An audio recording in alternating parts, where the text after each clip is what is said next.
গায়ের রং কিরকম? পরীর মতো। তোমার মার গায়ের গঠন কিরকম? একদম পরীর মতো। তুমি তোমার এই হিরোকে এত ভালোবাসো কেন? এই যে মায়ের জন্য এত কিছু করে, মা অন্তঃপ্রাণ। আমি তো চারিদিকে এরকম লাখে একটা ছেলে দেখি না। আকাশ, তোকে না থাপড়া একদম সোজা মানে ফেলবো, বুঝছিস? তোরা মানা করছিস যে আমার নাম ধরে ডাকবি না, আমি তোর বড়। তাসমান, কোথায় তুমি? তুই তো এমনি অনেক ঝগড়াটি, কেউ কিছু একটা বললেই একদম ঝগড়া লাগাই দিস।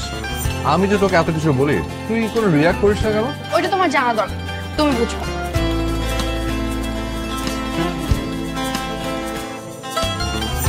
তোমার পুপির বার্থডে সেলিব্রেট করো না কেন বলো তো? পাগল নাকি তুই? আমি একটা বুড়ি মানুষ, আমার জন্মদিন পালন করবি? তোমার জন্মসাল কত? আমি জানি না। আমি তো বাবা মার প্রথম সন্তান। নানা নানি সেই যুগের মানুষ, ওনারা আমার জন্ম তারিখ লিখে রাখে নাই।